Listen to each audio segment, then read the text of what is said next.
I think my identity is shaped through all the cultural stuff that I'm obsessed with my obsessions. I think that's my identity.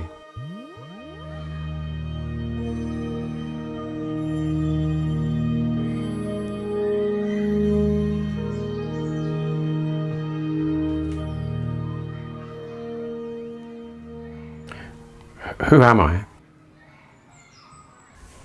I'm a creative person, I think. I think that's possibly my contribution to this world, is that I've made a lot of things, books, paintings, drawings, events. I think I'm quite shy, and I think I compensate for that shyness by being an artist, and I find artists the easiest people to socialise with and be with. I have no idea how other people perceive me in the world. Yeah, I've always felt a bit of an outsider. Like I'm not really interested in a lot of the other things that people in society are really interested in. Who am I? But I don't really know who I am. Who does? I mean,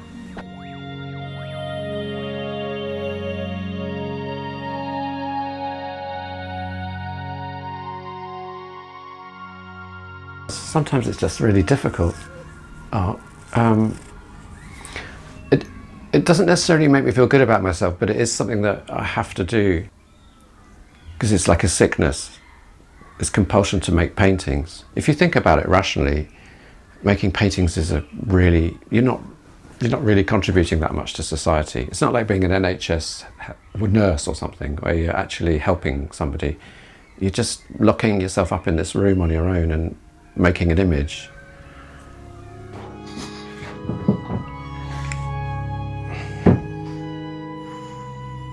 That's the guy carving this character.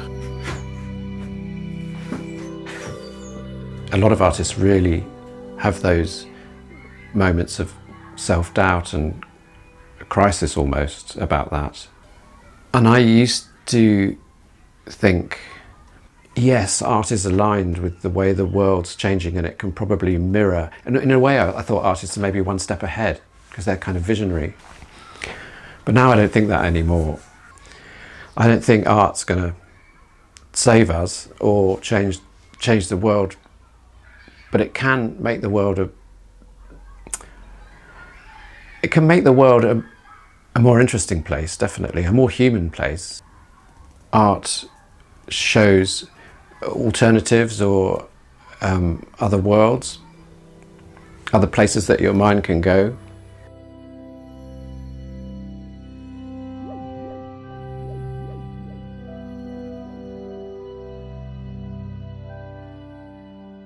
Well, the best thing is when your mind goes completely, when you're just making the art and you've realised you're not thinking about what you're doing anymore.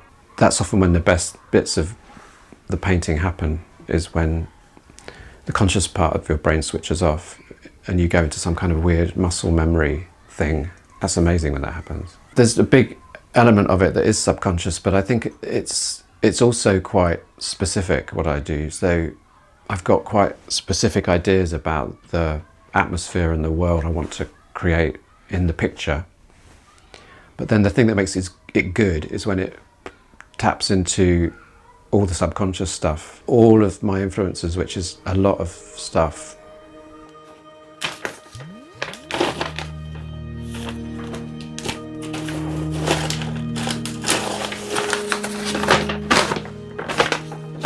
That's cool. Yeah. Yeah. So much. Literally years and years worth of visual reference. I collect books. I've got an archive of old photographs, early photography. I'm really interested in early film, like really early film, so silent film. I'm really interested in ethnographic art and customs from other cultures, rituals and things. I'm still sort of obsessed with 20th century art history, and a lot of what I do has a kind of nostalgia for that. I can't help it, they always sort of settle in that era for sort of 1920 to 1950, 40 say.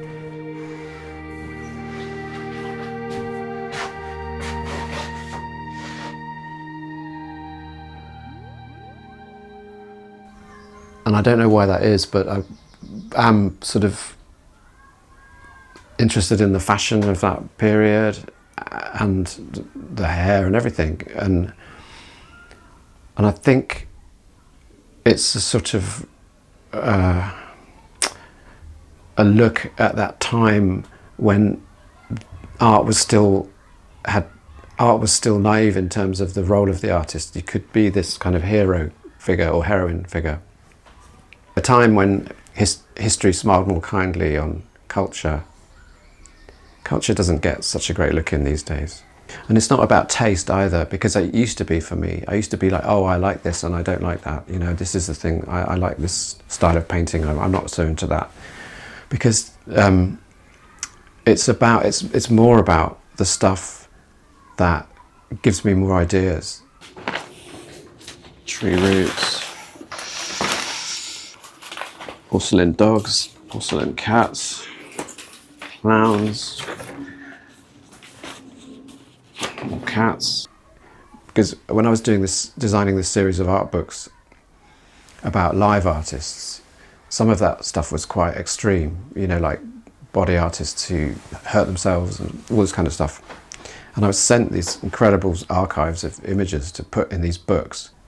And at that point I'd really lost my way with my painting. I was painting in this studio, but I had no idea what my subject matter was. So I was trying all sorts of different types of paintings, and none of them were really good. And it all just seemed like meaningless to me. I didn't really know what any of it meant. And then I started designing these books about monographs about so pictures going back to the 70s. 70s is a great decade for art, I think, because there was all this crazy underground stuff going on. And these pictures of people in a space doing extreme things or wearing crazy clothes, I started getting really obsessed with them, and I started thinking there's something about this format of people that shouldn't be doing things that they are doing, or they shouldn't be being together in this kind of performance space. I thought, I think I'll do some paintings like that. So I used to use this canvas as almost like a empty stage. And then who are these people and what are they going to do? You don't know. So and that triggered a big series of paintings of these invented characters just in an empty space. And that really got me going in terms of I became very productive and became really obsessed. And then all the other stuff that I'm interested in started feeding into these characters. So the bodies of the characters would be people I admire from art history, and then I put masks or make masks for their faces, or they'd have the faces of little toys that I collected or something. There were references to cinema, to dance. And they became this kind of cast of monsters, I guess. They're like monsters.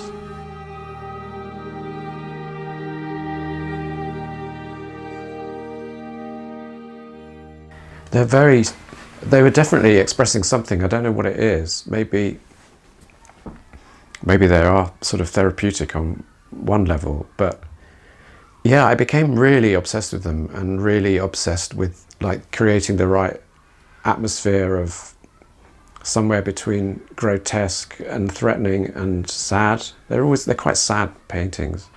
Also, I realized at one point that all the stuff in the paintings, there's bits of wood flying around, there's this chair is in the paintings, they have some of them hold a stick, there's a metal bucket.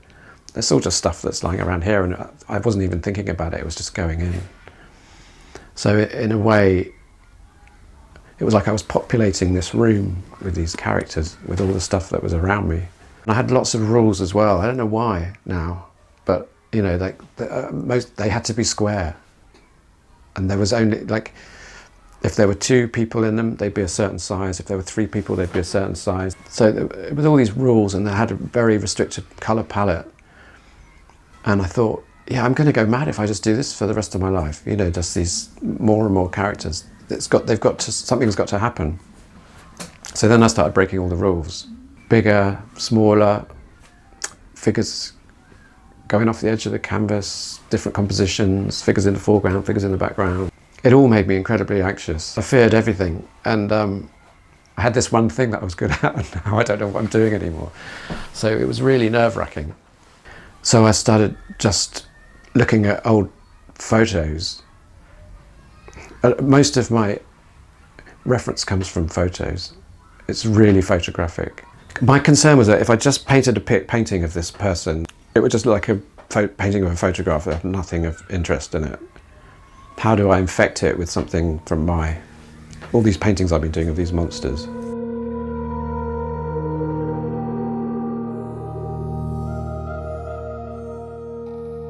The artists who function in life as artists in the best way, people that I've met, are ones who really are incredibly sensitive and like an open channel to all the world around them. There's definitely something about childhood in my work. It's a really, really important thing. I really try hard to hang on to the way you see the world when you're a child, and that's the hardest thing for an adult to do, I think. Take a moment to sort of, if I notice something, to really like look at it and understand what I'm looking at and be amazed by it. I think that's what adults lose, and I think that's the biggest reason why I feel like a bit of an outsider, is because I'm basically wandering around like a big kid saying, oh look, there's a fox, or look at that bird, it's amazing, or you know.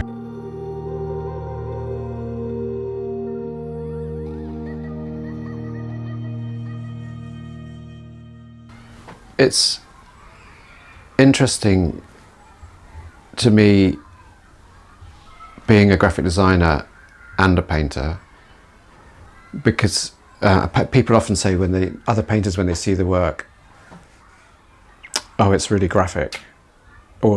And I think that doing graphic design has really influenced my painting, but I don't see it so much as other people, but I'm pretty sure it has.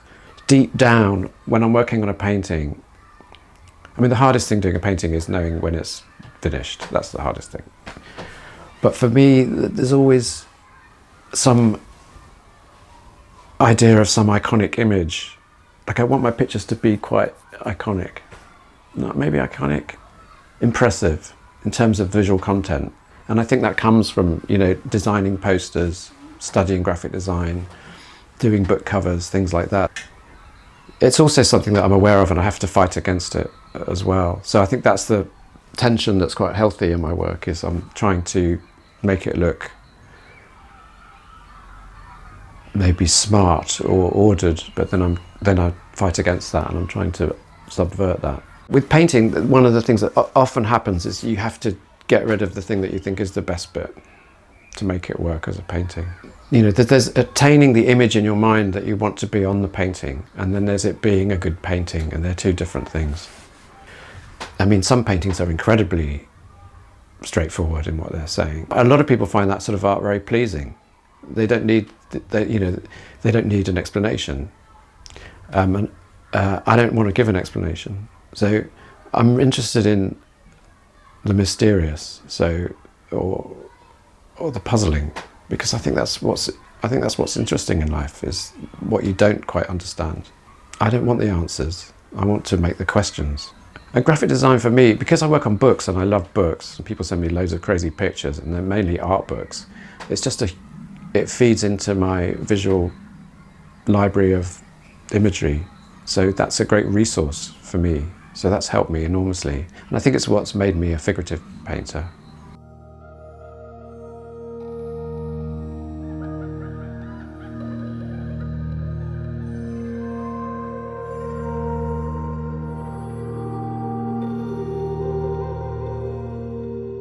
And the writing,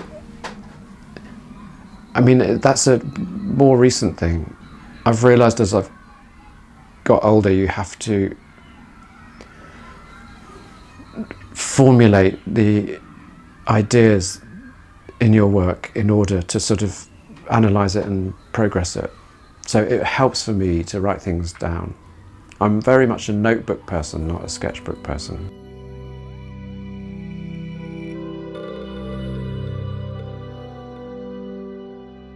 I used to be very insecure, and like if someone asked me what my work was about, I wouldn't know what to say. I was very embarrassed by it all. I've been around long enough to be able to have those conversations and feel quite comfortable about myself now. I'm feeling more confident about the writing as well. I'm finding that I can do creative writing where I'm expressing ideas that may take an awful long time to come out in a painting. But it's something that I think is interesting, so I can write about that. It's a lot cheaper than making big paintings. Yeah, you know, I suppose what I'm saying is I'm seeing a bigger picture now about my creative palette, if you like. So I can think about someone who's in the cemetery in Stoke Newington and how that might relate to where my studio is, and then that could turn into a story or an idea. So I think I've given myself permission to step back and have a sort of bigger picture about what's possible.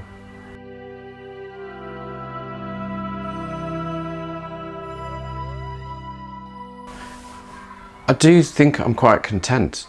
I mean, obviously, I'd like what I do to have a bigger audience, because the work takes on another life when someone's looking at it. Whether it's pleased them or pissed them off, that's fine with me. Ultimately, the works are out in the world like orphans, aren't they? You know, on their own. So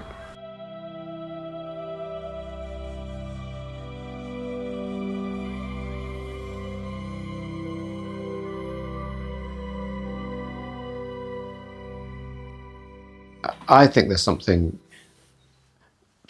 magical about making paintings, about the act of making paintings. I experience that anyway. It's sort of, like I said earlier, it's like a compulsion to do it. And I just want my disease acknowledged. That's all. I just want someone to look at the paintings.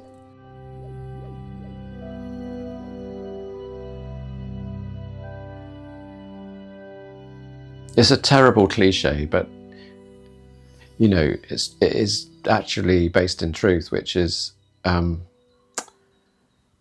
know, as you get older, you stop worrying about who you want to be, and you realise you are just who you are, and that you do get a new kind of confidence there, and it's tied in with that not giving a shit what anyone else thinks about you.